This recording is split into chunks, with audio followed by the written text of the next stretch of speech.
Bienvenidos amigos de Lecturas a Blanco y Negro a la lectura de este segundo apartado de la novela El corazón de las tinieblas.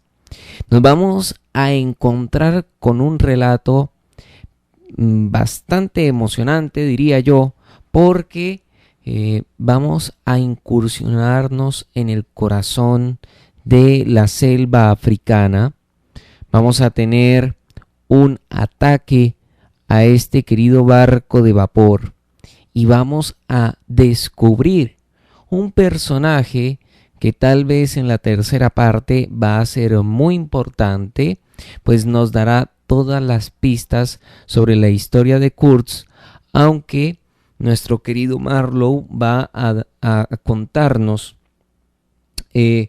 algunos detalles de la historia de este hombre que quiere conocer, de este hombre que es siempre una voz mística, una voz presente, un hombre que habitó el interior de las selvas enviado por alguien, pero que era un hombre poderoso, era un hombre que tenía poder sobre la comunidad, sobre el río, sobre el marfil, sobre una mujer. Pero Marlowe se preguntaba qué poder había detrás de este poder reclamándolo como suyo. Y es curiosa esta caja china del poder tras el poder, como dice Borges en su poema Ajedrez, que Dios detrás de Dios la trama empieza. Y es eso, es una reflexión constante hacia el ser humano, hacia el trabajo, hacia el poder. Todos estos pensamientos colonizadores de la gente simples, de la gente que se le da un salario absurdo. Bueno, todo esto que les estoy comentando es lo que nos vamos a encontrar durante la lectura del segundo apartado del corazón de las tinieblas. Es una introducción que yo les hago a ustedes, mas no voy a estar comentándolas, sencillamente voy a abordar la lectura para que ustedes se detengan en algunas páginas, pausen este video en algunas partes, porque hay unos fragmentos supremamente contundentes respecto a la reflexión de aspectos de nuestra vida. ¿Por qué estamos en la tierra? ¿Por qué tenemos que guardar silencio? ¿Por qué la apatía es una forma de violencia? ¿Por qué osamos llamar a algunas personas gente simples?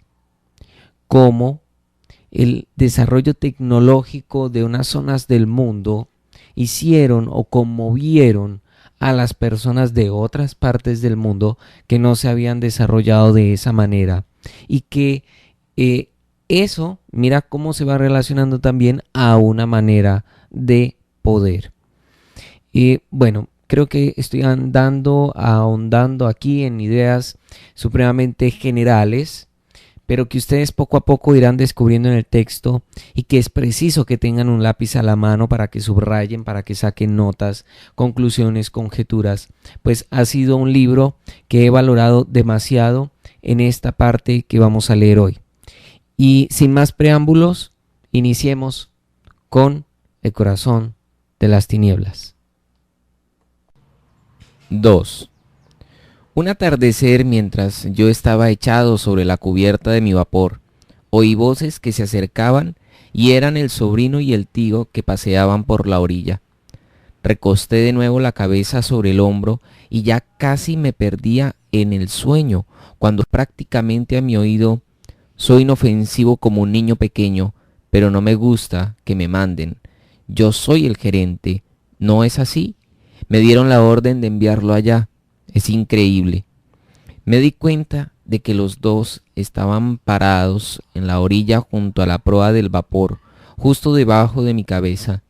No me moví, no se me ocurrió, tenía sueño. Es muy desagradable, gruñó el tío.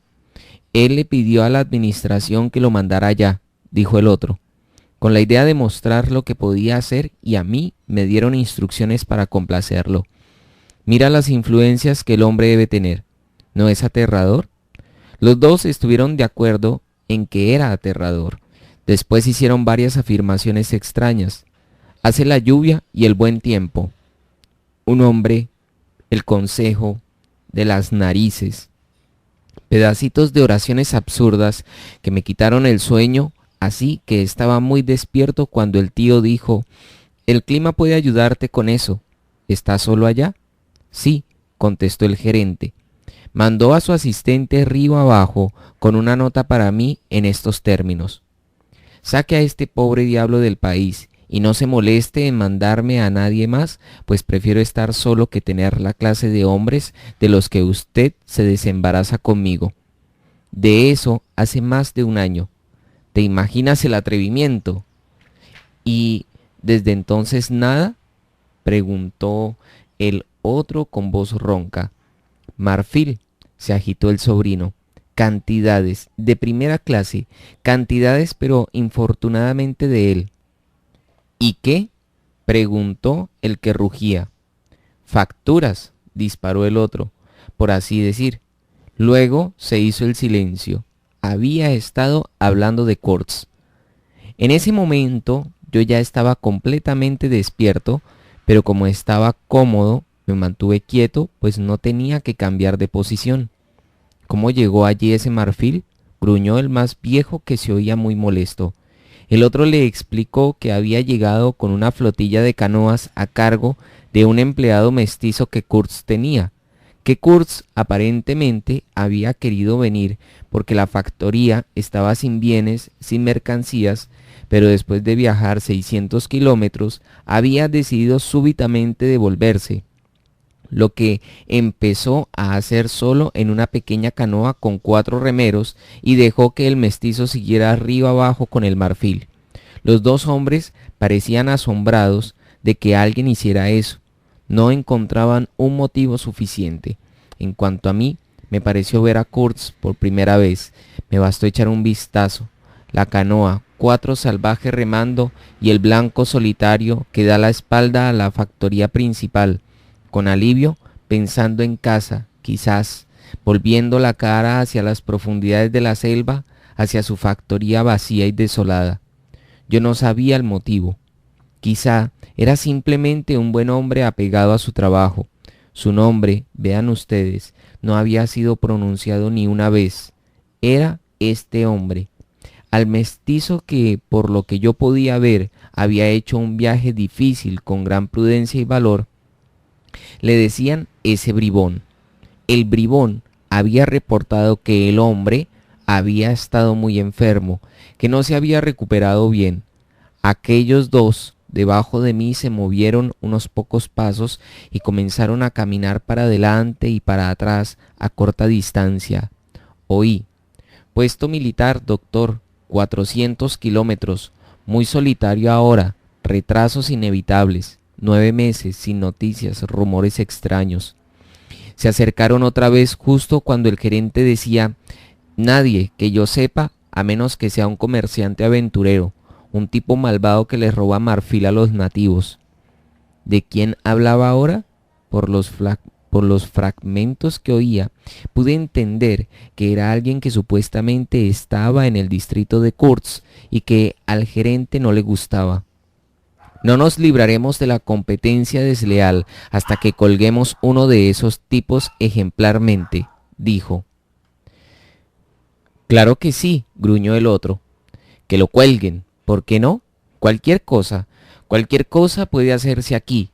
Esto es lo que digo. Nadie aquí, ¿entiendes?, puede poner en peligro tu puesto. ¿Y por qué? Tú resistes el clima. Tú vives más que todos. El peligro está en Europa, pues antes de partir yo me encargué de...». Se alejaron y susurraron. Luego sus voces se elevaron otra vez. «Esta serie de extraordinarios retazos no es culpa mía. Hice lo que pude». El gordo suspiró. «Muy triste. Y el modo absurdo como hablaba», continuó el otro.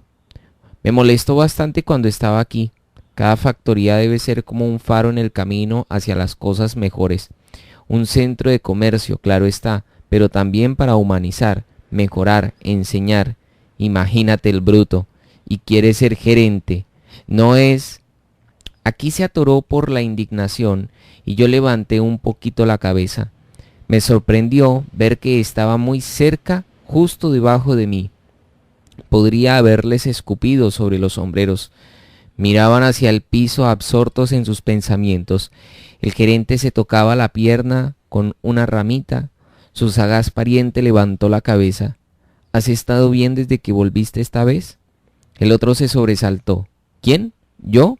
Oh, divinamente, divinamente. Pero el resto, ay, Dios mío, todos se enferman. Se mueren tan rápido que no tengo tiempo de sacarlos del país. Es increíble.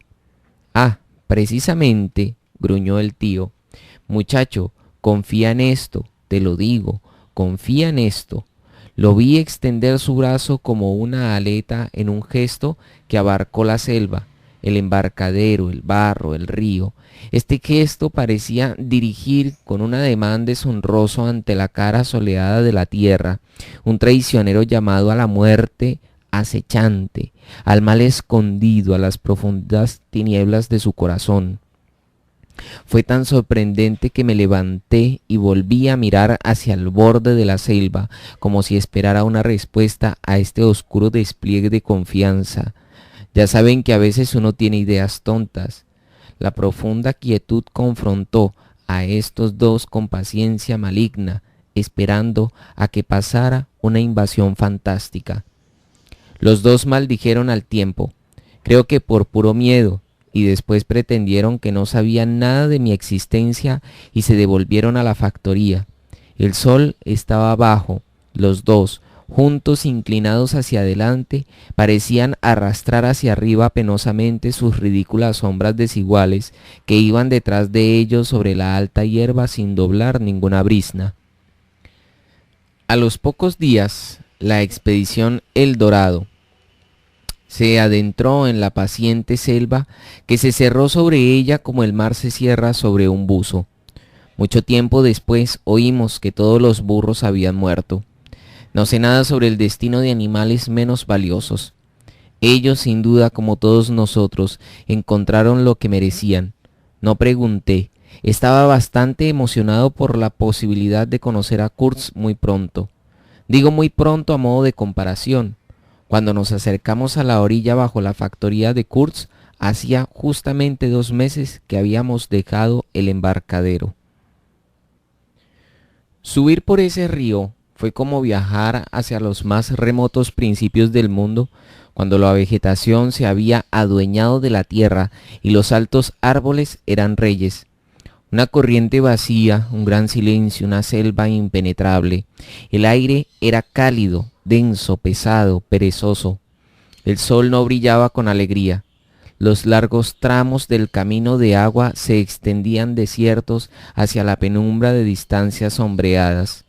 En bancos de arena plateada, los hipopótamos y los cocodrilos se asoleaban juntos. Las anchas aguas fluían por entre una multitud de islas boscosas. En ese río uno se perdía como si estuviera en un desierto y se estrellaba todo el día con bancos de arena tratando de encontrar el paso, hasta que uno pensaba que estaba hechizado y separado de todo lo que había conocido antes, en algún lugar lejos, en otra existencia quizás. Hubo momentos en que el pasado volvía, como pasa a veces cuando uno no tiene un momento que perder, pero venía en la forma de un sueño intranquilo y ruidoso, recordado con asombro entre las realidades agobiantes de este extraño mundo de plantas y agua y silencio. Y esta vida inmóvil no se parecía a la paz, era la quietud de una fuerza implacable, que merodeaba con alguna intención inescrutable. Lo miraba a uno con aspecto vengativo. Más tarde me acostumbré a eso. No la veía, no tenía tiempo. Tenía que estar buscando el paso, tenía que adivinar, casi que por inspiración, las señales de bancos de arena escondidos. Tenía que estar atento a las piedras del fondo. Estaba aprendiendo a cerrar los dientes antes de que mi corazón se saliera cuando me escapaba por un pelo de algún obstáculo infernal que habría roto mi cafetera de vapor y ahogado a todos los peregrinos. Tenía que estar atento a las señales de troncos caídos que pudiéramos aserrar por la noche para la caldera del día siguiente. Cuando uno tiene que atender cosas como estas, los meros incidentes de la superficie, la realidad, les digo, desaparece. La verdad interior se esconde por suerte. Pero la sentía de todos modos. A menudo sentía la quietud misteriosa mirando mis monerías de la misma manera que los observa a ustedes en sus respectivas cuerdas flojas. Por ¿cuánto es? Media corona por maroma. Trata de ser amable, Marlowe, gruñó una voz, y supe que alguien más estaba despierto. Lo siento mucho. Olvidaba el dolor en el corazón que hace parte del precio. Y verdaderamente, ¿qué importa el precio si la maroma está bien hecha? Ustedes hacen sus maromas muy bien, y yo tampoco lo hacía mal, ya que me las arreglé para no hundir ese vapor en mi primer viaje. Todavía me asombro. Imagínense a un hombre vendado que maneja un vehículo en una carretera en mal estado. Les digo que sudé y temblé considerablemente. Después de todo, para un marinero, romper el fondo de aquello que se supone que flota todo el tiempo bajo su cuidado es un pecado imperdonable. Puede que nadie lo sepa, pero uno nunca olvida el sonido, un golpe en el corazón. Uno se acuerda, sueña con él, se despierta por la noche y piensa en él, años después y siempre con escalofrío. No pretendo decir que el vapor navegará todo el tiempo. Más de una vez hubo que vadear con 20 caníbales empujando y chapaleando alrededor. Habíamos alistado a algunos de estos tipos en el camino, como tripulación. Buenos hombres, los caníbales, allá en su puesto. Eran hombres con los que se podía trabajar y estoy agradecido con ellos. Y después de todo, no se comían entre ellos delante de mí. Habían traído una provisión de carne de hipopótamo que se pudrió y hacía que el misterio de la selva entrara por las narices. Puf, todavía lo puedo leer.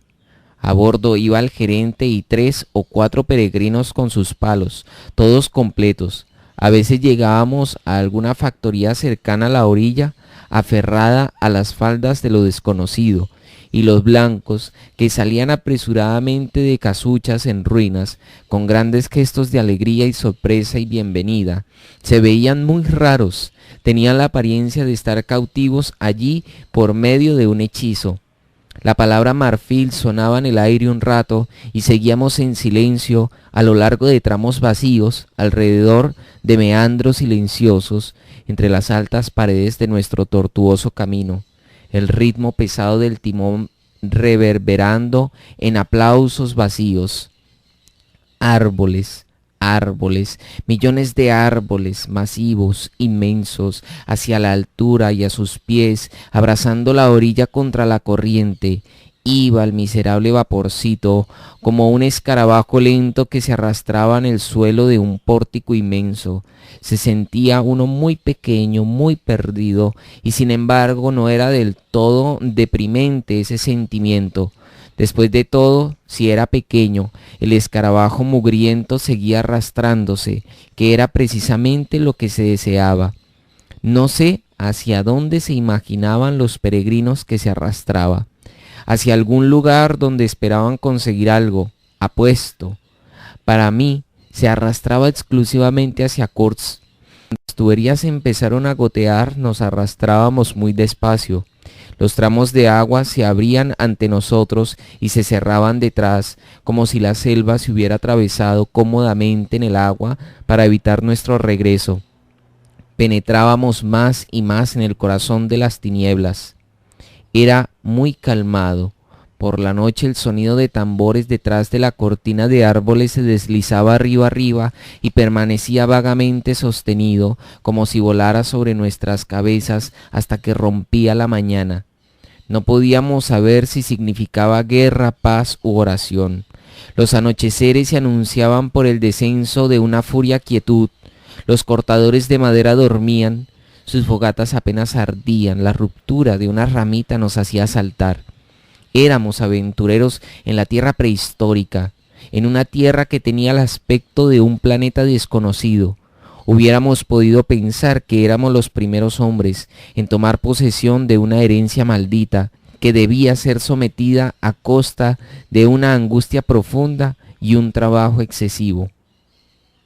Pero de repente, mientras luchábamos alrededor de una curva, había paredes de juncos, tejados de hierba puntiagudos, una explosión de gritos, un remolino de miembros negros, una masa de manos que aplaudían, de pies que corrían, de cuerpos que se movían, de ojos que miraban bajo la caída del follaje pesado e inmóvil.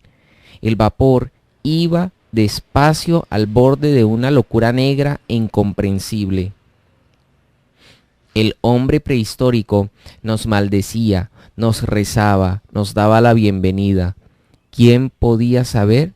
No podíamos comprender los alrededores, nos deslizábamos como fantasmas, asombrados y aterrorizados, como estarían los hombres cuerdos ante un estallido entusiasta en un manicomio. No podíamos entender por qué estábamos muy lejos y no podíamos recordar por qué viajábamos en la noche de las primeras edades, de esas edades que se fueron hace mucho y casi no dejaron huellas ni recuerdos. La tierra no parecía la tierra. Estábamos acostumbrados a mirarla como un monstruo atrapado, pero ahí podíamos mirar algo monstruoso y libre. No era terrenal, y los hombres no eran inhumanos. Bueno, ¿saben? Eso era lo peor, esta sospecha de que no eran inhumanos. Me daría cuenta de eso lentamente. Aullaban y brincaban y daban vueltas y hacían gestos horribles. Pero lo que conmovía era saber que sí eran humanos como ustedes. El pensamiento de nuestro remoto parentesco con el ruido salvaje y pasional. Feo, sí, era feo, pero si uno fuera suficientemente hombre, admitiría la débil huella de una respuesta a la terrible franqueza de este sonido, una sospecha de que allí había un significado que uno, tan alejado de la noche de las primeras edades, podría comprender. ¿Y por qué no? La mente humana es capaz de cualquier cosa porque contiene todo el pasado, todo el futuro. ¿Qué habría allá después de todo? Alegría, miedo, dolor, devoción, valor, ira. ¿Quién puede decir? Solo la verdad desnuda sin su capa de tiempo. Que el tonto abra la boca y tiemble. El que es hombre sabe y puede mirar y parpadear, pero por lo menos debe ser tan hombre como aquellos en la orilla. Debe enfrentar esa verdad con la suya propia, con su propia fuerza innata. Los principios no sirven. Las propiedades, las ropas, bellos trapos, trapos que saldrán a volar con la primera sacudida. No, se busca una creencia firme. ¿Acaso hay un llamado para mí en esta pelea diabólica? Muy bien, lo oigo, lo admito, pero también tengo una voz y para bien o para mal, mi discurso no puede ser silenciado. Claro que un tonto con miedo absoluto y buenos sentimientos siempre está seguro. ¿Quién es el que gruñe? ¿Se preguntan si no bajé del barco a gritar y a bailar? Pues no lo hice. ¿Buenos sentimientos dicen ustedes? Al diablo los buenos sentimientos. Yo no tenía tiempo. Tenía que ocuparme del albayalde y los pedazos de mantas de lana para poner vendas en aquellas tuberías que goteaban, les digo. Tenía que vigilar el timón y pasar por el lado de los obstáculos y hacer que la cafetera avanzara fuera como fuese. Había suficiente verdad en estas cosas para que un hombre más sabio se salvara, y en los intermedios tenía que cuidar al salvaje que era fogonero. Era un espécimen mejorado, podía encender una calavera vertical, Estaba allí debajo de mí y les doy mi palabra, que mirarlo era tan edificante como ver a un perro con pantalones y sombrero de pluma que camina en las patas de atrás. Mucho le habían servido a este buen tipo unos meses de entrenamiento. Miraba los medidores de vapor y de agua con un evidente e intrépido esfuerzo, y también tenía dientes afilados, el pobre diablo, y pelo ensortijado, afeitado con diseños extraños y 3 cicatrices ornamentales en cada una de sus mejillas. Debería estar aplaudiendo y pateando en la orilla. En lugar de eso estaba trabajando duro, presa de una extraña brujería, lleno de una sabiduría. Era útil porque había recibido instrucción y lo que sabía era esto, que si el agua de aquella cosa transparente desaparecía, el espíritu humano que estaba dentro de la caldera se pondría furioso porque tendría mucha sed y se vengaría de una manera terrible. Así que él sudaba y echaba leña y miraba al cristal con miedo, con un amuleto improvisado hecho de trapos amarrados a un brazo y un círculo de hueso pulido, tan grande como un reloj, atravesado en su labio inferior. Mientras las orillas llenas de árboles pasaban lentamente, el corto sonido quedaba atrás, los kilómetros interminables de silencio, y seguíamos arrastrándonos hacia Kurtz, pero los obstáculos eran grandes, el agua era traicionera y poco profunda. Parecía que la caldera tuviera de verdad el diablo adentro, y así ni el fogonero ni yo teníamos tiempo de asomarnos a nuestros aterrorizados pensamientos. A unos 100 kilómetros de la factoría del interior llegamos a una cabaña de juncos, una asta inclinada y melancólica con los restos irreconocibles de lo que había sido alguna bandera y una pila ordenada de madera. Fue inesperado. Nos acercamos a la orilla y sobre el montón de leña encontramos una tabla con algo escrito a lápiz. Cuando lo desciframos decía: leña para ustedes, apúrense, acérquense con cuidado.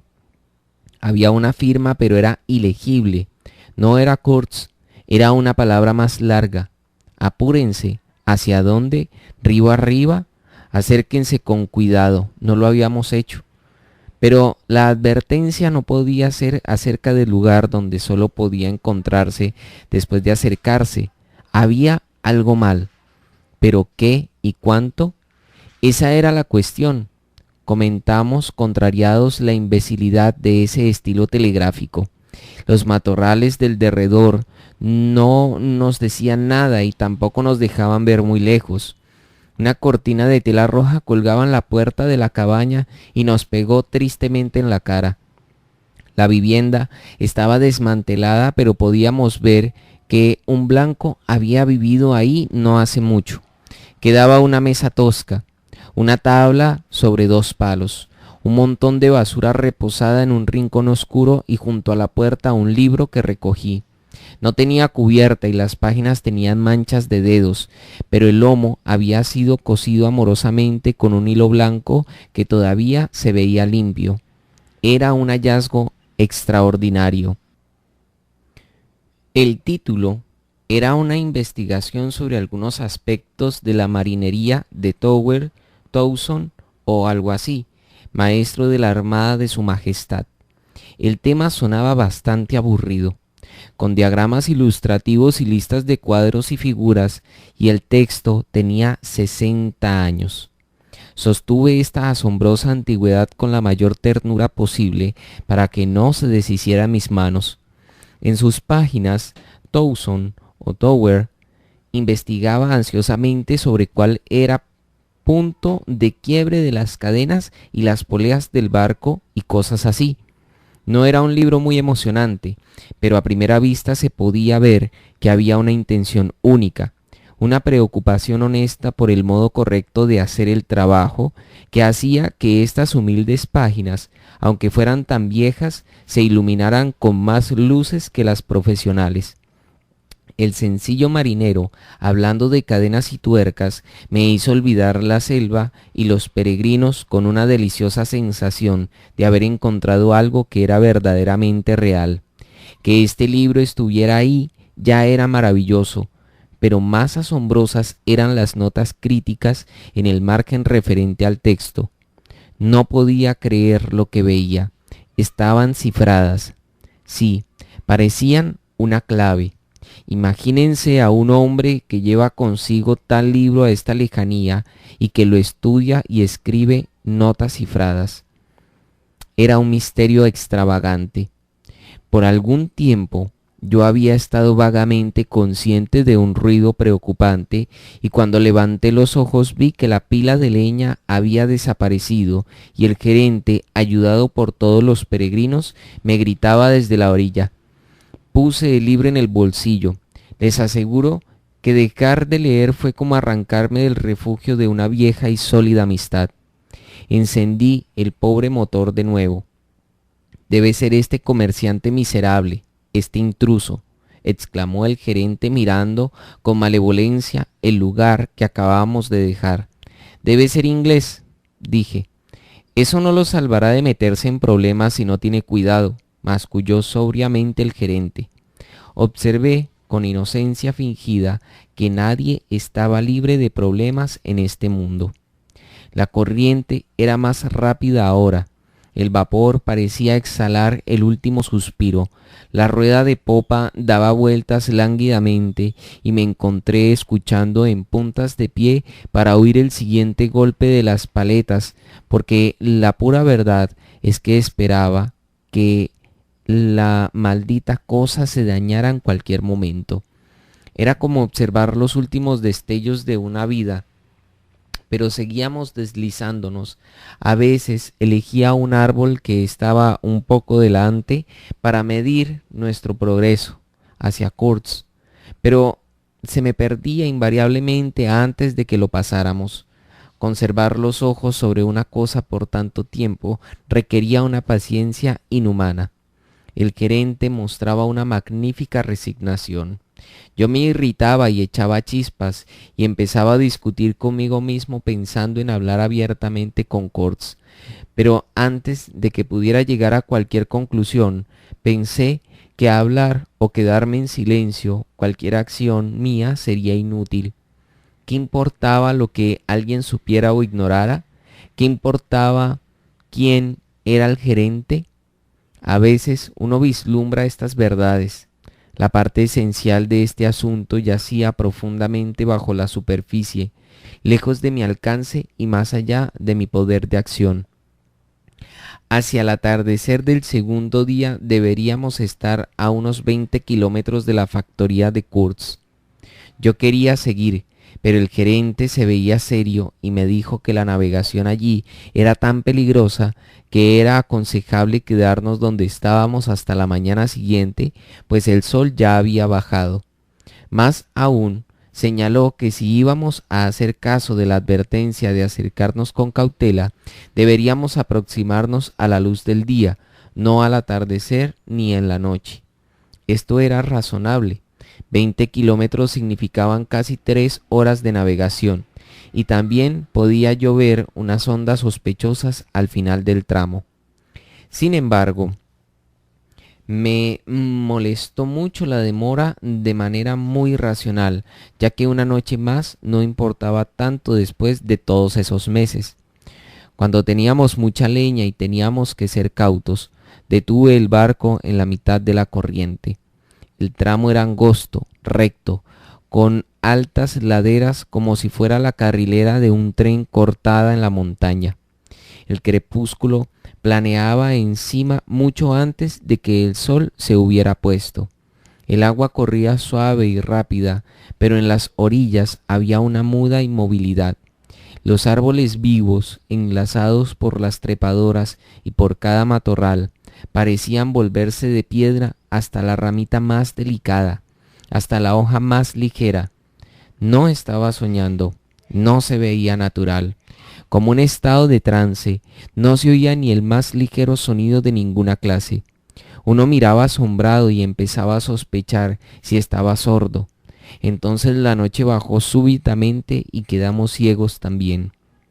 Alrededor de las 3 de la mañana, algún pez grande saltó y el sonido me hizo brincar como el disparo de un cañón. Cuando el sol salió, había una bruma blanca, caliente y húmeda y más enceguecedora que la noche. No se movía ni cambiaba. Estaba allí por todas partes como algo sólido. A las 8 o 9 quizás se abrió como una persiana. Pudimos ver la alta multitud de árboles, la selva inmensa y enmarañada, con la ardiente bolita del sol encima, todo perfectamente quieto, y entonces la persiana blanca bajó de nuevo, suavemente, como si resbalara por surcos engrasados.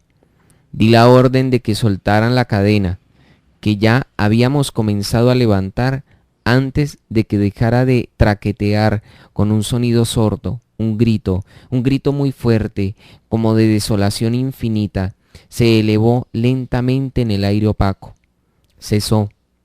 Un clamor quejumbroso, modulado en salvajes disonancias, llenó nuestros oídos. Era tan inesperado que se me pusieron los pelos de punta. No sé cómo afectó a los otros. A mí me pareció como si la niebla misma hubiera gritado.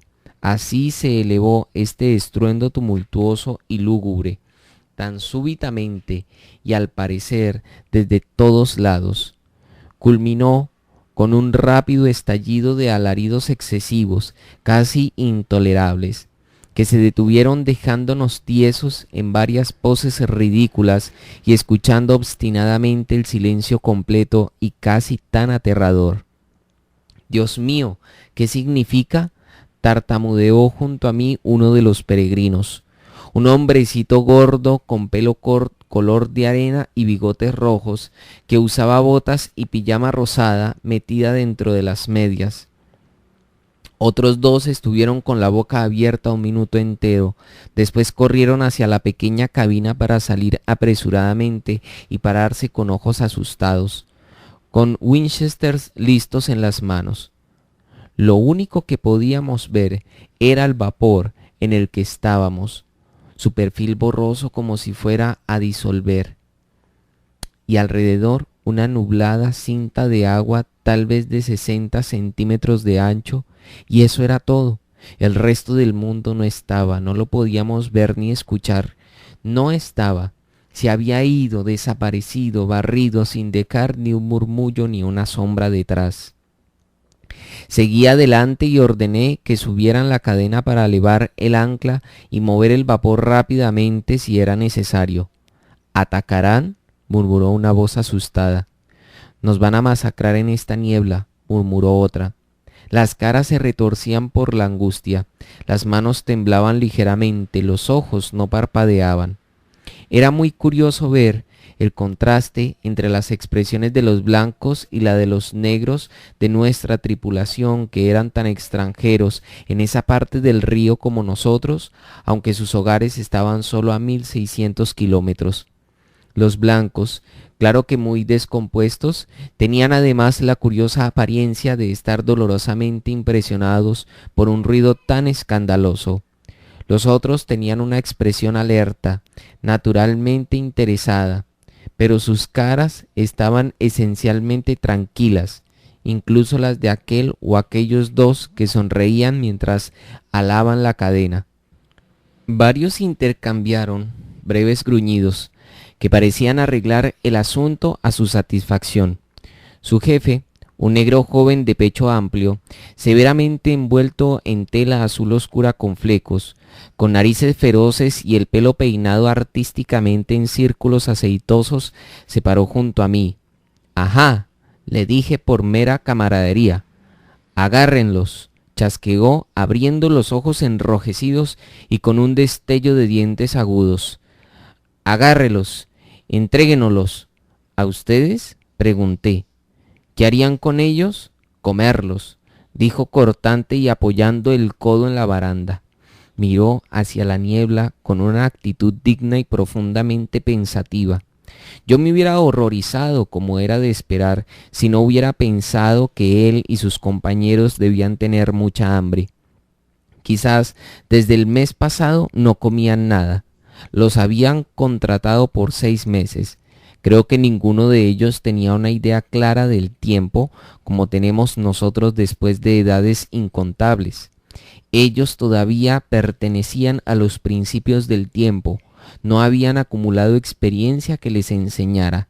Y claro, mientras hubiera un pedazo de papel escrito de acuerdo con alguna ley ridícula o creada arriba abajo, a nadie se le ocurría preocuparse sobre cómo iban a vivir. Ellos habían traído carne podrida de hipopótamo que no pudo haber durado mucho, de ninguna manera, aun si los peregrinos no hubieran tirado, en medio de un ruidoso estruendo, una cantidad considerable fuera de borda. Parecía un poco prepotente, pero en realidad era un caso de legítima defensa propia. No se puede aspirar el olor de hipopótamo muerto al caminar, dormir y comer al mismo tiempo, mantenerse vivo. Además, les habían dado cada semana 3 pedazos de alambre, cada uno de 20 centímetros, y la teoría era que ellos debían comprar con eso sus alimentos en los pueblos a la orilla del río. Se puede ver cómo funcionaba eso. O no había pueblos, o la gente era hostil, o el director, que se alimentaba con comida enlatada como el resto de nosotros, con a veces algo de cabrito, no quería detener el vapor por alguna razón más o menos recóndita. Así, a menos que se tragaran el alambre o hicieran anzuelos con él, no veo cómo les podía servir su extravagante salario. Debo decir que les pagaban con una regularidad digna de una compañía de comercio grande y honorable. De resto, lo único para comer que les vi, aunque no parecía muy comestible, fueron unos pequeños trozos de algo como harina a medio cocinar, de un sucio color lavanda, que guardaban envueltos en hojas, y de los que de vez en cuando comían un pedazo, pero tan pequeño que parecía que lo hacían más por la apariencia que con el propósito de alimentarse. Me asombra todavía cuando pienso por qué, en nombre de todos los acuciantes demonios del hambre, no nos atacaron. Éramos 5 contra 30 y no se dieron un buen atracón. Eran hombres grandes y poderosos sin mucha capacidad para sopesar las consecuencias. Con coraje, incluso todavía con fuerza, aunque las pieles ya no les brillaban y los músculos estaban flácidos. Y vi que algo que los refrenaba, uno de esos secretos humanos que desafían la probabilidad, había entrado en juego. Los miré con un súbito interés, no porque se me ocurriera que me podían comer en cualquier momento, aunque acepto que solo entonces me di cuenta, como si fuera bajo una nueva luz, de que los peregrinos se veían muy enfermos y yo esperaba, sí, esperaba positivamente que mi aspecto no fuera, ¿cómo decirlo?, tampoco apetitoso. Un ataque de vanidad fantástica que se me acomodaba a la sensación de estar soñando que envolvía mis días en esa época. Quizás también tenía algo de fiebre. No se puede estar constantemente tomándose el pulso. A menudo tenía algo de fiebre, o un toquecito de otras cosas, los juguetones zarpazos de la selva, las pequeñeces preliminares antes del ataque definitivo que ya llegaría. Sí, los miré como se mira a cualquier ser humano, con curiosidad por sus impulsos, motivos, capacidades, debilidades, cuando se enfrenta a una inexorable necesidad física, refrenarse. ¿Qué los refrenaba? ¿Era superstición, asco, paciencia, miedo o alguna clase de honor primitivo? Ningún miedo es mayor que el hambre, ninguna paciencia la disminuye, el asco simplemente no existe donde hay hambre, y en cuanto a superstición, creencias y lo que se puede llamar principios son menos que una paja en la brisa. ¿Saben ustedes cómo es de diabólica el hambre sostenida, su tormento exasperante, sus negros pensamientos, su ferocidad sombría y rumiante? Pues yo sí. Un hombre debe recurrir a toda su fuerza innata para pelear contra el hambre. Es más fácil enfrentar el duelo, el deshonor y la perdición del alma que el hambre prolongada. Triste pero cierto. Y estos tipos no tenían ninguna razón para sentir escrúpulos. Refrenarse. Podría esperar que una hiena se refrenara más entre los cadáveres de una batalla. Pero los hechos estaban a la vista, los hechos deslumbrantes como la espuma en el fondo del mar, como una onda en un enigma insondable, un misterio más grande, cuando lo pienso, que la curiosidad e inexplicable nota de desesperado dolor en el clamor salvaje que oímos en la orilla al pasar, detrás de la ciega blancura de la niebla.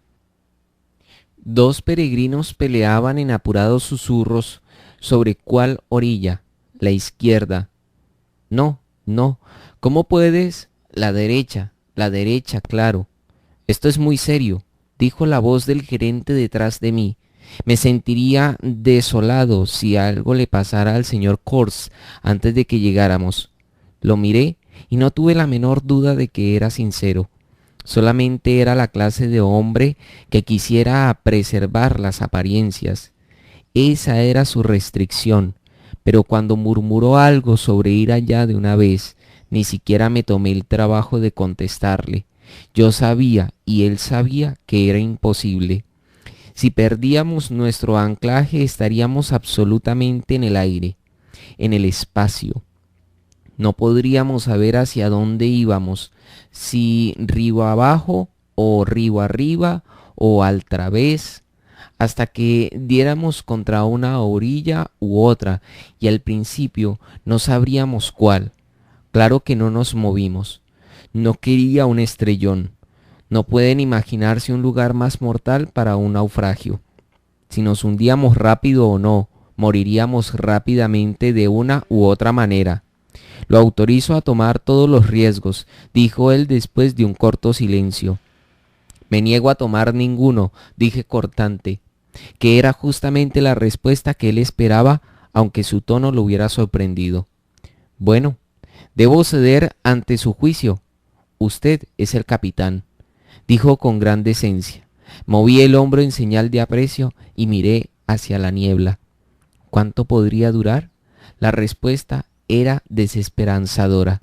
El acercamiento a este Kurz ambicioso de marfil en el maldito monte estaba plagado de peligros, como si se tratara de una princesa encantada durmiendo en un fabuloso castillo. ¿Cree usted que van a atacar?, preguntó el gerente en tono confidencial. Yo no creía que fueran a atacar, por varias razones obvias. La densa niebla era una.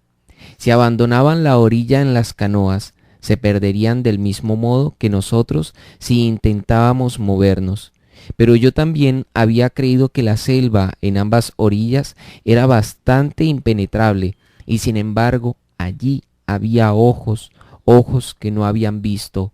Los arbustos cerca del río eran espesos, pero la mañana de atrás era evidentemente penetrable. Sin embargo, durante la corta claridad no había visto canoas en el tramo, ciertamente no cerca del vapor, pero lo que me hacía pensar que la idea del ataque era inconcebible era la naturaleza del ruido, de los gritos que habíamos oído. No tenían el carácter fiero de una intención inmediata y hostil. Inesperados, salvajes y violentos, me habían dado una irresistible impresión de dolor. La vista del vapor había llenado por alguna razón a esos salvajes con dolor irrestricto. El peligro, si es que lo había, así lo expuse, venía de nuestra cercanía a una gran pasión humana que se había desatado. Incluso el dolor extremo puede llegar a convertirse en violencia, aunque generalmente toma la forma de apatía. Deberían haber visto la mirada fija de los peregrinos. No podían sonreír, ni siquiera contradecirme, pero creo que pensaron que me había vuelto loco. De miedo, quizás. Les di un discurso. Queridos amigos, preocuparse no servía de nada. ¿Mantener la guardia? Bueno, debían saber que yo vigilaba la niebla para ver señales de claridad como un gato observa a un ratón, pero los ojos No nos servían para nada más, como si hubiéramos estado enterrados en el fondo de un montón de algodón. También nos sentíamos así, ahogados, acalorados, asfixiados. Además, todo lo que dije, aunque sonara extravagante, era absolutamente cierto. Lo que después mencionaríamos como un ataque era en realidad un intento de repelernos. La acción estaba lejos de ser agresiva, ni siquiera era defensiva en un sentido habitual. Tuvo lugar a causa de la desesperación y en esencia era completamente protectora. Se desarrolló, yo diría, 2 horas después de que la niebla se levantara y su comienzo fue en punto aproximadamente 3 kilómetros más abajo de la factoría de Kurtz. Habíamos intentado no naufragar y sobreaguar en un recodo cuando vi un islote, un montecito de pasto verde brillante en la mitad de la corriente. No había más, pero a medida que nos acercamos me di cuenta de que era el principio de un largo banco de arena, o más bien una cadena de parches poco profundos que se extendían por la mitad del río. Eran descoloridos, apenas sobre el agua, y el total se veía justo debajo del agua, igual a como se ve la columna vertebral de un hombre bajo la piel de su espalda. Ahora, como estaban las cosas, podría ir a la derecha o a la izquierda de esto. No conocía ninguno de los dos pasos, claro está. Las orillas se veían bastante iguales, la profundidad parecía la misma, pero como habían dicho que la factoría quedaba en el lado oeste, naturalmente me fui por el canal del oeste. Tan pronto entramos, me di cuenta de que era mucho más angosto de lo que suponía. A nuestra izquierda estaba el largo e ininterrumpido banco y a la derecha una alta e inclinada orilla cubierta de maleza. Arriba de la maleza estaban las filas de árboles. Las ramas sobresalían sobre la corriente y de cuando en cuando un tronco grande de algún árbol se proyectaba tercamente sobre el río. Era tarde en la tarde. La cara de la selva era gris y una ancha franja de sombra caía ya sobre el agua. En esta sombra subíamos nosotros, muy despacio, como se pueden imaginar. Llevé el barco hacia la orilla, pues el agua era más profunda allí, como me informó la vara de sondear. Uno de mis ancestros hambrientos estaba sondeando en la proa justo debajo de mí. Este vapor era como un lanchón escalonado. Sobre la cubierta había 2 pequeñas cabinas de madera con puertas y ventanas. La caldera estaba en la proa y la maquinaria estaba a la derecha en la popa. Tapando todo había un tejado ligero sostenido sobre unos puntales.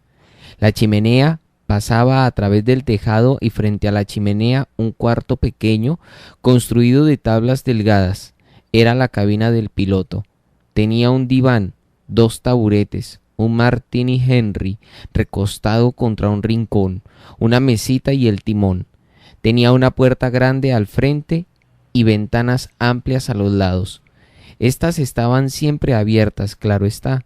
Yo pasaba los días subiendo allí en la parte delantera de este tejado, ante la puerta. De noche dormía, o trataba de hacerlo, sobre el diván.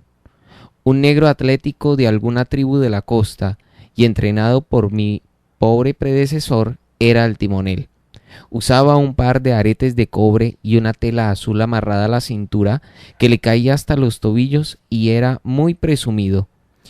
Era el tonto más inestable que yo había visto. Timoneaba con aire arrogante mientras yo estaba ahí, pero cuando me perdía de vista, instantáneamente caía presa de una depresión y dejaba que ese vapor arruinado hiciera lo que quisiera. Yo miraba la vara de sondear y estaba muy molesto porque cada vez sobresalía un poco más el río. Cuando vi al que sondeaba desistir súbitamente y estirarse sobre la cubierta sin siquiera subir su vara de sondear. Sin embargo, la tenía agarrada y ésta se arrastraba en el agua. Al mismo tiempo el fogonero, a quien también podía ver debajo de mí, se sentó abruptamente ante su horno y agachó la cabeza. Yo estaba asombrado. Entonces tuve que mirar al río rápidamente porque había un obstáculo en el camino. Varas, varitas, volaban por todas partes. Muchas. Pasaban ante mi nariz, caían debajo de mí, golpeaban detrás de mí contra la cabina del piloto. Todo este tiempo el río, la orilla, la selva estaban silenciosos, perfectamente silenciosos. Solo podía oír el pesado golpe de la salpicadura de la rueda de popa y el golpeteo de esas cosas. Torpemente eludimos el obstáculo. Flechas, por Júpiter, nos estaban atacando. Me apresuré a cerrar la ventana del lado de la orilla.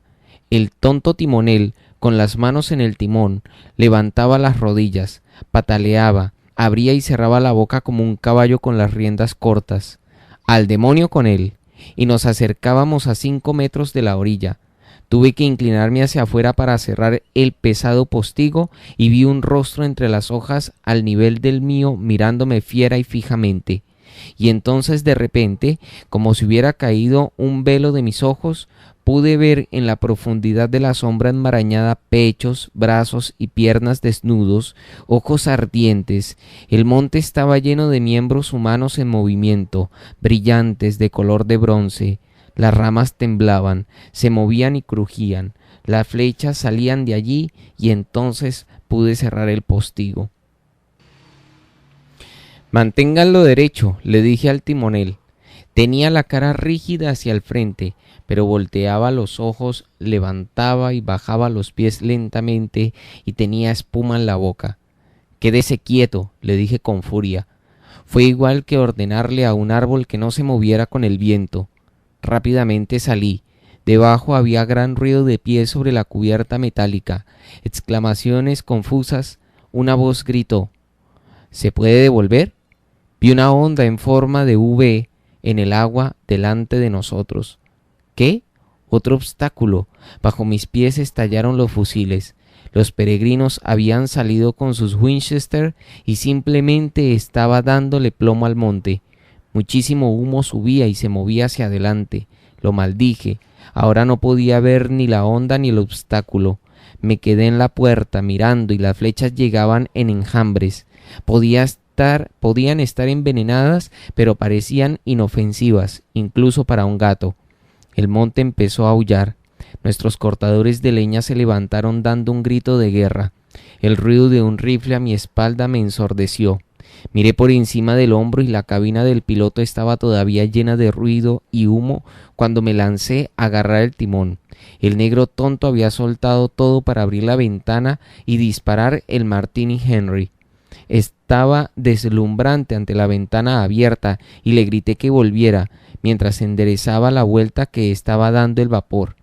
No podíamos dar marcha atrás ni aunque hubiera querido. El obstáculo estaba muy cerca en ese humo condenado. No había tiempo que perder, así que dirigí el barco hacia la orilla, justo hacia la orilla donde yo sabía que el agua era profunda. Avanzábamos lentamente a lo largo de colgantes matorrales en un torbellino de ramas rotas y hojas caídas. Los fusiles se detuvieron, como yo lo supuse, cuando se agotaron las balas.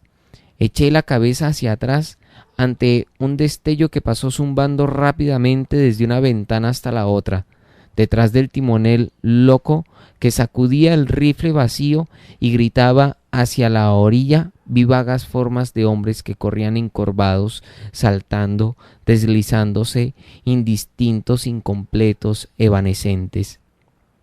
Algo grande apareció en el aire ante la ventana. El rifle cayó sobre la borda y el hombre dio un paso atrás. Me miró sobre el hombro de una forma extraordinaria, profunda y familiar, y cayó a mis pies.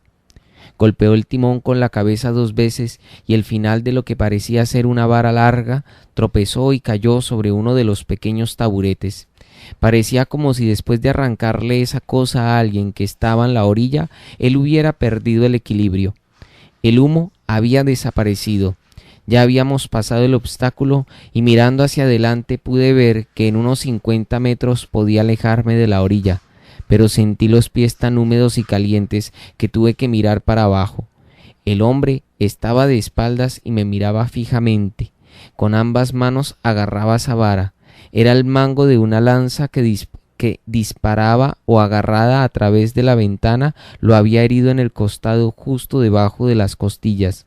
La punta no se veía y le había hecho una terrible herida. Mis zapatos estaban llenos. Un charco de sangre se veía muy quieto con un brillo rojo oscuro bajo el timón. Sus ojos brillaban con un lustre sorprendente. Los fusiles empezaron otra vez.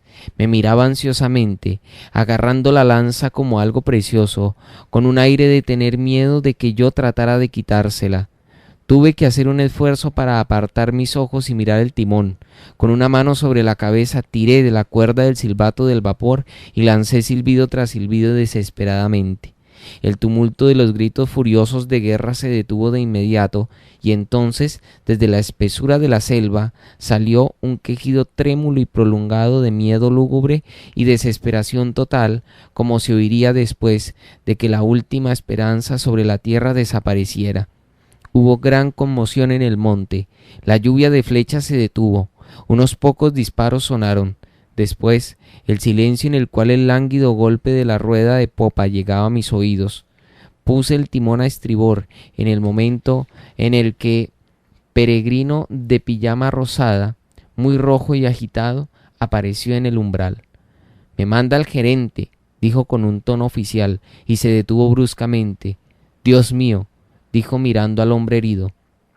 Los dos blancos nos paramos sobre él y su mirada lustrosa e inquisidora nos envolvió a los dos. Les digo que parecía como si fuera a preguntarnos algo en un lenguaje entendible, pero murió sin decir nada, sin mover ningún miembro, sin torcer ningún músculo. Solo al final, como si respondiera alguna señal que nosotros no podíamos ver, algún susurro que nosotros no podíamos oír, arrugó el entrecejo y ese gesto le dio a su negra máscara mortuoria una expresión inconcebiblemente sombría, maligna y amenazadora. El lustre de la mirada inquisidora se desvaneció rápidamente en un vacío vidrioso. «¿Puede llevar el timón?», le pregunté ansiosamente a la gente.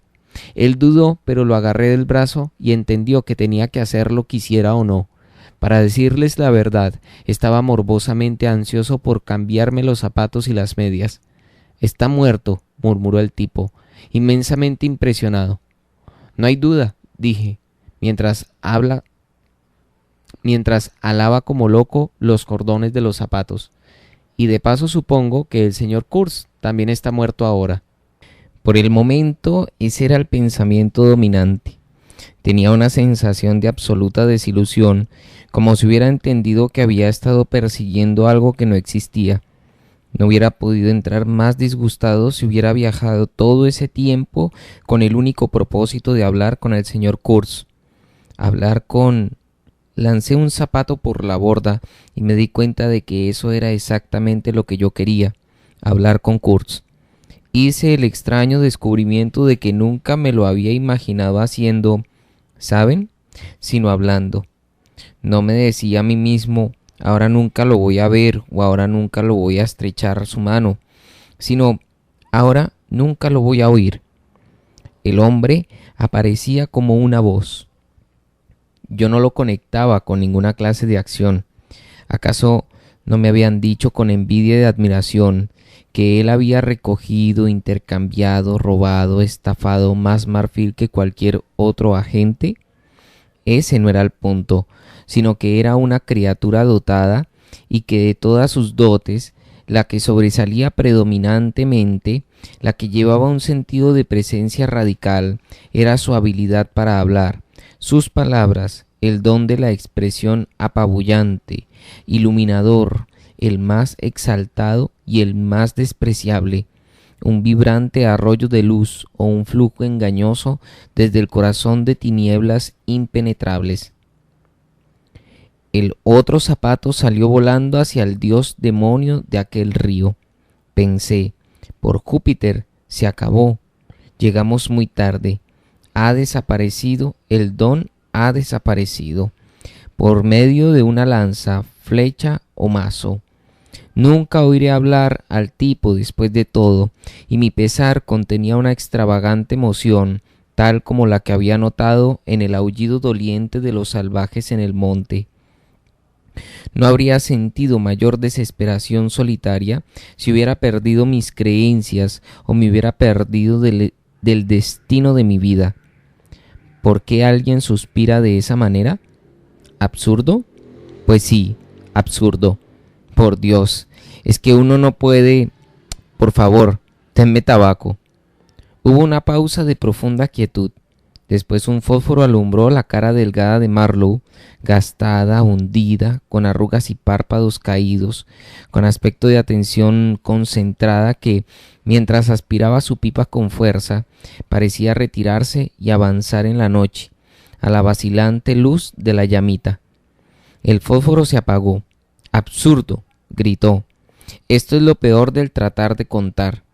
Helos ahí, cada uno de ustedes anclado con dos buenas casas, como un barco con dos anclas, un carnicero a la vuelta de la esquina, un policía a la vuelta de la otra, excelentes apetitos y temperatura normal.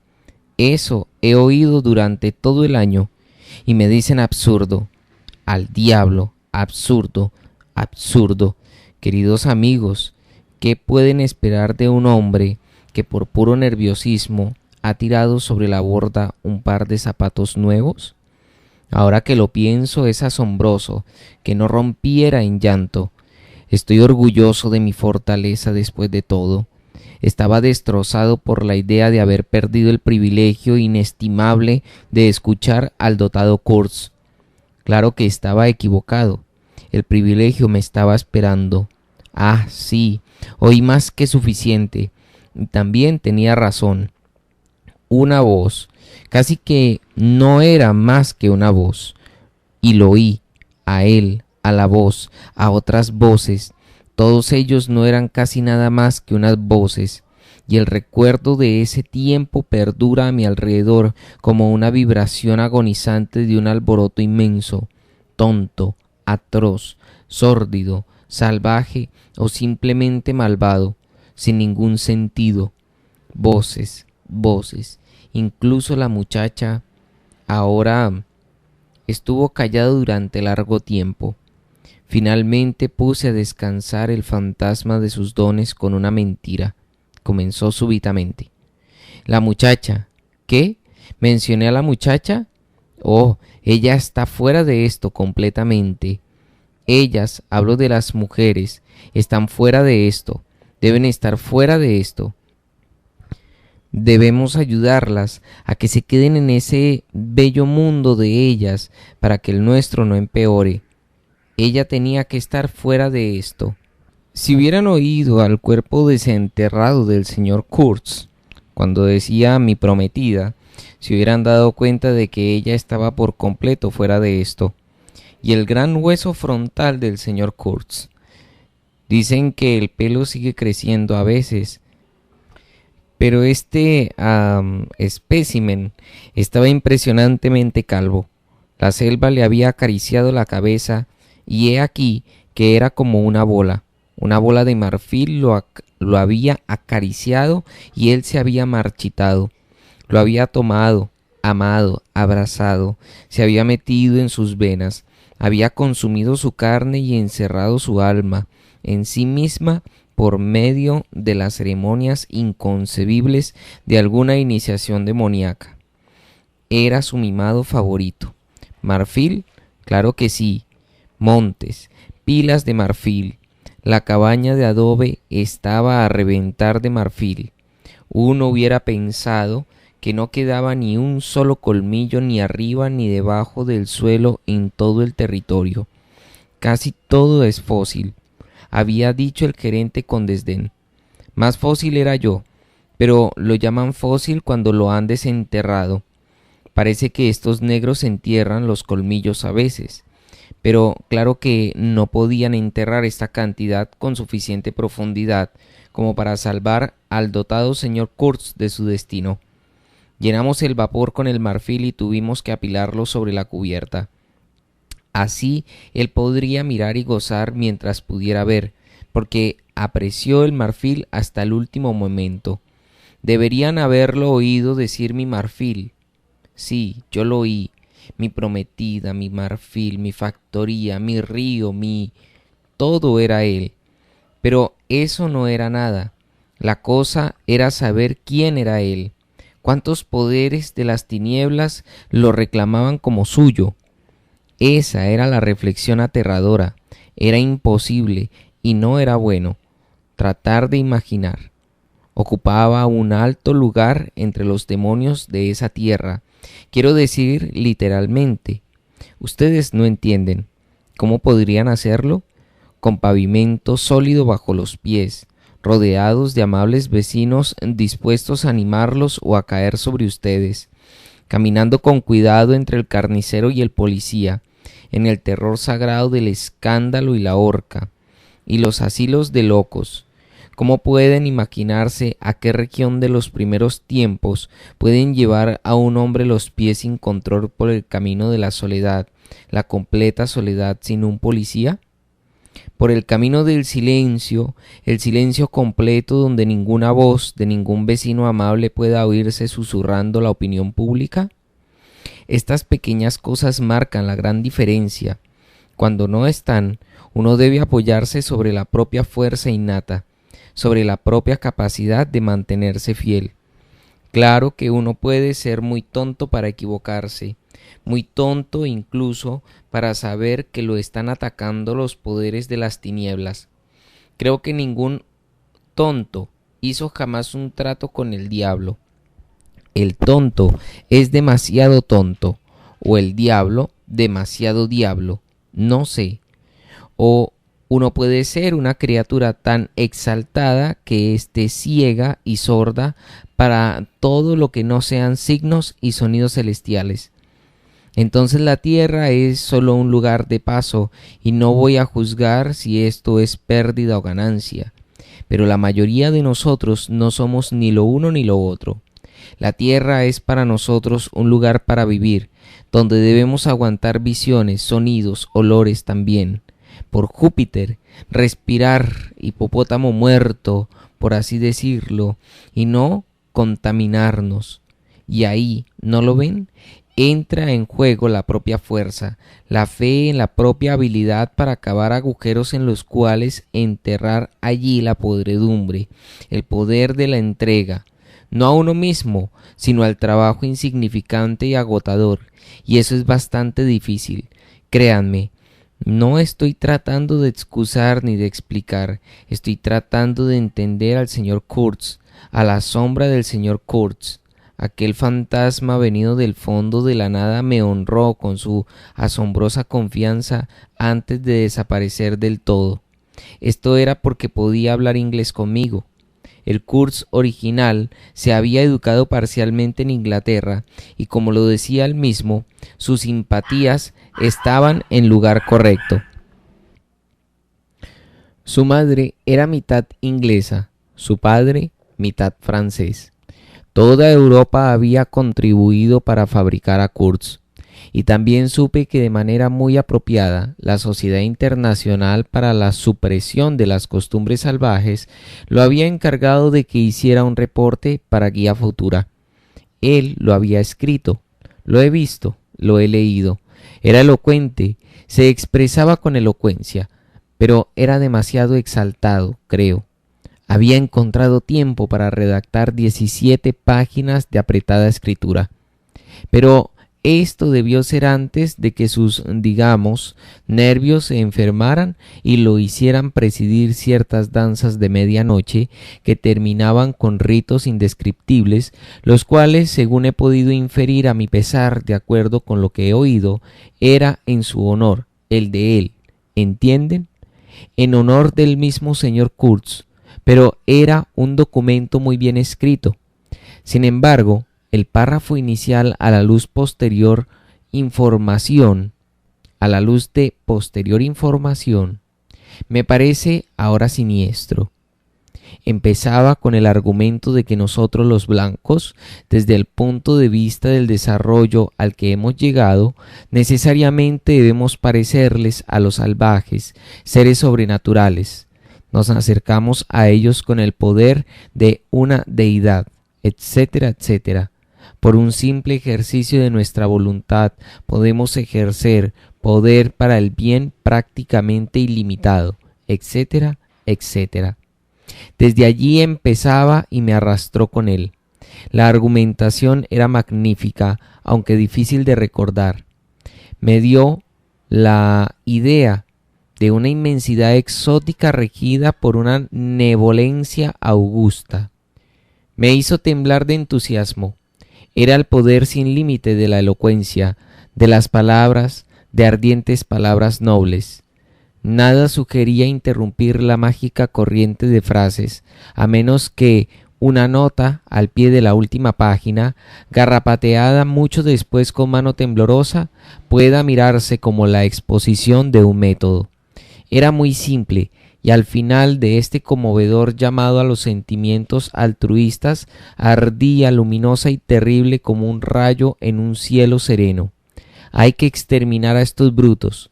Lo curioso es que aparentemente se le había olvidado este valioso post-scriptum, porque más tarde, cuando de alguna manera volvió en sí, repetidamente me pedía que cuidara mi panfleto. Así lo llamaba, porque seguramente en el futuro sería una buena influencia para su carrera. Yo tenía toda la información sobre estas cosas y además, como vino a suceder, iba a tener que cuidar su recuerdo. He hecho esto lo suficiente como para tener el derecho indiscutible de dejarlo. Si quiero, para que repose eternamente en el basurero del progreso, entre toda la mugre y hablando figurativamente entre todos los gatos muertos de la civilización. Pero vean, no puedo escoger, no será olvidado, fuera lo que fuese, no fue común y corriente. Tenía el poder de encantar o asustar a las almas rudimentarias para que danzaran brujerías en su honor. Podía también llenar las pequeñas almas de los peregrinos con amargos recelos. Detenía por momentos un amigo y había conquistado a un alma que no era rudimentaria ni estaba manchada por el egoísmo. No lo puedo olvidar, aunque no estoy preparado para afirmar que el tipo merecía la vida que perdimos en llegar hasta él. Echo mucho de menos al timonel muerto. Lo eché de menos desde que su cuerpo todavía yacía en la cabina. A lo mejor ustedes piensen que esto es ya muy extraño, este dolor por un salvaje que no valía más que un grano de arena en un Sahara negro. Bueno, él había logrado algo, había timoneado. Durante meses lo tuve a mi espalda, una ayuda, un instrumento. Era una especie de sociedad. Él al timón, yo lo cuidaba. Me preocupaba por sus deficiencias y así se creó un sutil vínculo del cual solo me di cuenta cuando se rompió súbitamente, y la íntima profundidad de esa mirada que me dirigió cuando recibió su herida está en mi memoria hasta hoy, como un llamado de parentesco distante afirmado en un momento supremo. Pobre tonto, si hubiera dejado cerrada la ventana, pero no pudo refrenarse. Igual a Kurtz, un árbol sacudido por el viento. Lo arrastré hacia afuera, después de arrancarle la lanza del costado. Confieso que hice esto con los ojos bien cerrados. Sus tobillos tropezaron contra el pequeño umbral. Sus hombros estaban contra mi pecho. Yo lo abrazaba desde atrás desesperadamente. Era pesado, pesado, más pesado que cualquier hombre sobre la tierra. Me imagino. Entonces, sin más ni más, lo arrojé por la borda. La corriente lo agarró como si fuera una brizna de hierba y vi el cuerpo dar 2 vueltas antes de que lo perdiera de vista para siempre. Todos los peregrinos y el gerente estaban congregados sobre la cubierta cerca de la cabina del piloto, hablando unos con otros como una bandada de urracas nerviosas, y hubo un murmullo escandalizado ante mi despiadada prontitud. No me imagino para qué querían conservar ese cadáver rondando por ahí. Para embalsamarlo, quizás. Pero también había oído otro rumor, y muy perverso, en la cubierta de abajo. Mis amigos los cortadores de leña también se escandalizaron, y quizás con mayor razón, aunque admito que la razón en sí era inadmisible. y mucho. Yo había decidido que si mi timonel muerto iba a ser comido, solo los peces lo tendrían. Él había sido un timonel de segunda clase mientras vivía, pero ahora estaba muerto. Podría convertirse en una tentación de primera clase y posiblemente causar problemas aterradores. Además, estaba ansioso de quitarle el timón al hombre de la pijama rosada, que había demostrado ser un completo imbécil. Esto lo hice tan pronto como se acabó el sencillo funeral. Íbamos a media marcha, justo en la mitad de la corriente, y yo escuchaba lo que decían de mí. Ya se habían olvidado de Kurtz, ya se habían olvidado de la factoría. Kurtz estaba muerto, la factoría se había quemado, etcétera, etcétera. El peregrino pelirrojo estaba muy alegre porque por lo menos el pobre Kurtz había sido vengado. Oh, creo que hicimos una masacre gloriosa en ese monte. ¿Ah? ¿Qué piensan? Digan. Bailaba este pequeño mendigo color jengibre sediento de sangre, y casi se había desmayado cuando vio al hombre herido. No pude evitar decir, por lo menos hicieron una humareda gloriosa. Yo había visto, por el modo como las hojas de arriba de los arbustos crujían y volaban, que casi todos los tiros habían sido muy altos. No se le da nada a menos que se apunte y se dispare desde el hombro, pero estos tipos disparaban desde la cadera con los ojos cerrados. La retirada, yo decía y tenía razón, fue causada por el sonido del silbato de vapor. Después de esto se olvidaron de Kurtz y empezaron a protestar con indignación. El gerente se paró junto al timón y murmuró confidencialmente sobre la necesidad de irnos bien río abajo antes de que oscureciera. Cuando vi en la distancia un claro en la orilla y el perfil de alguna clase de construcción, ¿qué es eso?, pregunté. Juntó las manos con asombro. «¡La factoría!», gritó.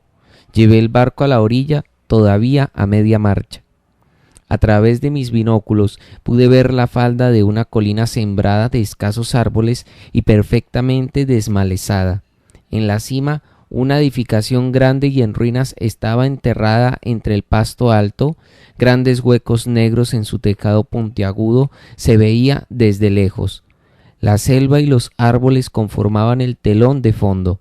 No había cerramiento ni cerca de ninguna clase, pero aparentemente había habido una, porque junto a la casa había media docena de delgados postes en fila, toscamente cortados y adornados en la parte de arriba con bolas redondas talladas.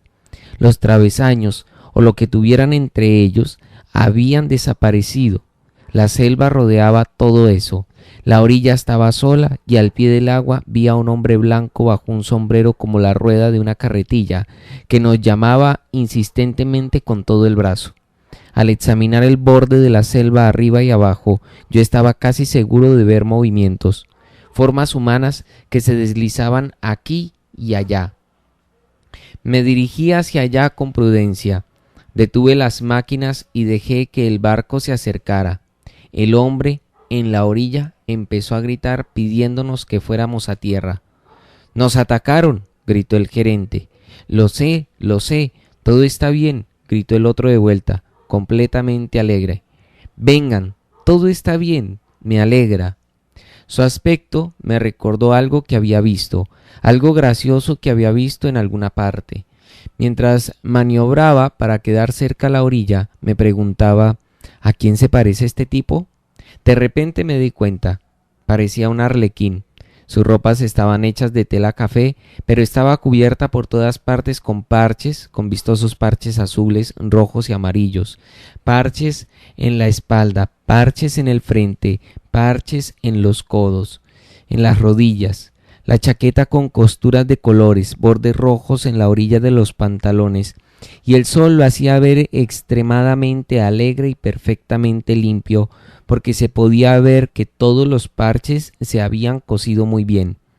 Un rostro sin barba, infantil, muy rubio, sin ninguna facción especial, la nariz pelada, pequeños ojos azules. Las sonrisas y el ceño fruncido se sucedían sobre esa faz como el sol y la sombra sobre una planicie barrida por el viento. «¡Cuidado, capitán!», gritó. «Ahí hay algún obstáculo desde la noche anterior». «¿Qué? ¿Otro obstáculo?». Confieso que lancé una grosería. Casi había agujereado mi destartalado vapor para terminar este viaje encantador. El arlequín en la orilla se volvió hacia mí. «¿Usted es inglés?», preguntó entre sonrisas. «¿Lo es usted?», le grité desde el timón. La sonrisa se desvaneció y sacudió la cabeza como si lamentara mi desilusión. Después se volvió a alegrar. «No importa», contestó moviendo la cabeza hacia arriba de la colina y súbitamente se ensombreció. Su cara era como el cielo otoñal, nublado un momento y brillante al siguiente. Cuando el gerente, escoltado por los peregrinos, todos ellos armados hasta los dientes, fue hacia la casa, este hombre se subió a bordo. «No me gusta esto. Los nativos están en el monte», le dije. Me aseguró ansiosamente que todo estaba bien. «Son gente simple», añadió. «Bueno, me alegra que vinieran. Me tomaba todo el tiempo quitármelos de encima. Pero usted dijo que todo estaba bien», le grité. «Oh, no quería hacer daño», dijo, y como yo lo miraba fijamente se corrigió. «No del todo». Entonces dijo vivazmente: «Vaya, creo que su cabina necesita una buena limpieza». A continuación me aconsejó que conservara suficiente vapor en la caldera para soplar el silbato en caso de cualquier problema. «Un buen silbido será mejor que todos los rifles. Son gente simple», repitió. Hablaba tanto que me abrumaba. Parecía que quería compensar largos periodos de silencio y de hecho mencionó riendo que tal era el caso. «¿No habla usted con el señor Kurtz?», le pregunté. «Uno no habla con él, uno lo escucha», exclamó con gran exaltación. Pero ahora agitó su brazo y en un instante llegó a las mayores profundidades del desconsuelo. Después de un momento dio un brinco, se tomó las manos, las sacudió continuamente, mientras parloteaba: «Hermano marino, honor, placer, deleite, presentarme ruso, hijo de un arzobispo, gobierno de Tambov». «¿Qué?». «Tabaco, tabaco inglés, el excelente tabaco inglés». «Eso es muy fraternal». «¿Fumar? ¿Dónde hay un marinero que no fume?». La pipa lo calmó y poco a poco entendí que se había escapado del colegio, se había hecho a la mar en un barco ruso, había escapado de nuevo, había servido algún tiempo en barcos ingleses, pero ahora estaba reconciliado con el arzobispo. Explicó bien eso, pero cuando uno es joven debe ver cosas, acumular experiencias, ideas, ensanchar la mente. «Aquí», lo interrumpí. «Nunca se sabe. Aquí conocí al señor Kurtz», dijo con reproche juvenil y solemne. Me quedé callado después de eso. Parece que había convencido a una casa comercial holandesa en la costa para que le dieran bienes y mercancías y había salido hacia el interior con el corazón ligero y sin tener ni idea de lo que le podía pasar. Había estado dando vueltas por el río por casi 2 años solo, lejos de todos y de todo. «No soy tan joven como parezco, tengo 25 años», dijo.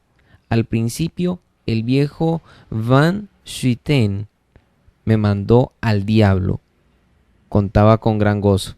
Pero yo insistí y hablaba hasta que él tuvo miedo de que no me callara y me dio algunas baratijas y unas pocas armas y me dijo que no quería volver a verme jamás. Un buen holandés, Van Schuiten. Le mandé un pequeño lote de marfil hace 1 año para que no me llame ladronzuelo cuando vuelva. Espero que le haya llegado. El resto no me importa. Les dejé algo de madera. Era mi casa vieja. ¿La vieron? Le di el libro de Towson. Parecía que fuera a besarme, pero se contuvo. El único libro que me quedaba y pensaba que lo había perdido, decía mirándolo extasiado. Tantos accidentes le pueden pasar a uno cuando va solo. Las canoas se voltean a veces y a veces hay que salir muy rápido cuando la gente se enfurece. Hojeaba el libro. ¿Tomaba notas en ruso? Le pregunté. Asintió. Pensé que estaban escritas en clave, le dije. Se rió. Después se puso serio. Tuve muchos problemas para que esta gente me dejara tranquilo, dijo. ¿Querían matarlo? Pregunté. Oh, no, gritó y se contuvo. ¿Por qué nos atacaron? Insistí. Vaciló. Después dijo avergonzado, no quieren que él se vaya. ¿No quieren? Dije con seguridad. Asintió con un gesto lleno de misterio y sabiduría. Le digo, gritó, este hombre me ha ensanchado la mente. Abrió los brazos mirándome con sus ojitos azules que eran perfectamente redondos.